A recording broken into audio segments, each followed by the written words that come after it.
Daily taste the daily.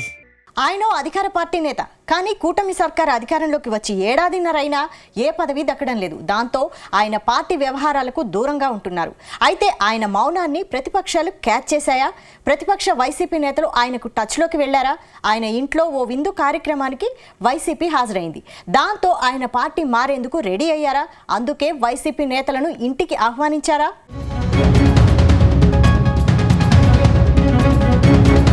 AP రాజకీయాల్లో రాజకీయ సమీకరణాలు మారిపోతున్నాయి. కూటమి పార్టీలు మాజీ సీఎం జగన్ లక్ష్యంగా రాజకీయ వ్యూహాలు అమలు చేస్తున్నారు. అటు జగన్ సైతం కూటమి ప్రభుత్వం పైన పోరుబాట ప్రారంభించారు. ఇప్పటి వరకు కేసులు ఎదుర్కొన్న వైసీపీ నేతలు తిరిగి తన నియోజకవర్గాల్లో రాజకీయంగా యాక్టివ్ అవుతున్నారు. తాజాగా జగన్తో భేటీ తర్వాత తిరిగి కొత్త కార్యాచరణ ప్రారంభించారు. ఇప్పుడు వైసీపీలో కీలక నేతలుగా ఉన్న కొడాలి నాని, వల్లభనేని వంశీ, టీడీపీ నేత వంగవీటి రాధాతో సమావేశం కావడం ఆసక్తికరంగా మారింది. వైసీపీలో మాజీ మంత్రి కొడాలి నాని కీలక నేత. కూటమి సర్కార్ కేసులు పెట్టి వేధించినా వైసీపీని వీడకుండా జగన్ వెంటే నడుస్తున్నారు. ఇటీవల గుండె ఆపరేషన్ కారణంగా కొద్ది నెలలు నాని విశ్రాంతిలో ఉన్నారు. ప్రస్తుతం తిరిగి కోలుకున్నారు. కేసులను కోర్టులో ఎదుర్కొంటున్నారు. తాజాగా మాజీ సీఎం జగన్తో కొడాలి నాని తన సహచరుడు వల్లభనేని వంశీతో కలిసి భేటీ అయ్యారు. భవిష్యత్ కార్యాచరణపైన చర్చించారు. నాని, వంశీకి కొత్త బాధ్యతలు అప్పగించాలని జగన్ డిసైడ్ అయ్యారు. అయితే జగన్ లండన్ పర్యటన తర్వాత వీరిద్దరికీ కొత్త బాధ్యతలపైన కీలక నిర్ణయం వచ్చే అవకాశం ఉంది. ఇదే సమయంలో ఈ ఇద్దరు నేతలు వంగవీటి రాధా నివాసంలో జరిగిన ఒక ఫంక్షన్కు హాజరయ్యారు. రాధాతో ఈ ఇద్దరికీ సన్నిహిత సంబంధాలున్నాయి. 2024 ఎన్నికల ఫలితాల తర్వాత వీరంతా ఒకే వేదిక మీదకు రావడం రాజకీయంగా ఆసక్తికరంగా మారింది.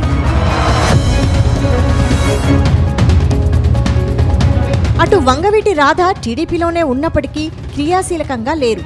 2019 ఎన్నికలకు ముందే రాధాకు టీడీపీ చేరే సమయంలో ఎమ్మెల్సీ పదవిపైన హామీ ఇచ్చారు. ఆ తర్వాత 2019 ఎన్నికల్లో టీడీపీ అధికారం కోల్పోయింది. ఆ సమయంలో రాధా రాజకీయంగా మౌనంగానే ఉన్నారు. కానీ 2024 ఎన్నికల సమయంలో టీడీపీకి అనుకూలంగా ప్రచారం చేశారు. ఆ తర్వాత జనసేన అధినేత పవన్ కళ్యాణ్తోనూ సమావేశమయ్యారు. అయితే కూటమి అధికారంలోకి వచ్చిన తర్వాత తొలి విడతలోనే రాధాకు ఎమ్మెల్సీ ఇస్తారని అంచనా వేశారు. ఇప్పటి వరకు రాధాకు పదవి దక్కలేదు. కాగా రాధా రాజకీయ వ్యవహారాలకు దూరంగా ఉంటున్నారు.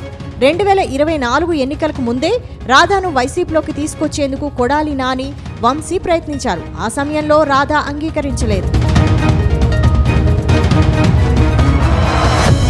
మొత్తం మీద ఇప్పుడు మారుతున్న సమీకరణాల్లో కొత్త లెక్కలు తెర మీదకు వస్తున్నాయి.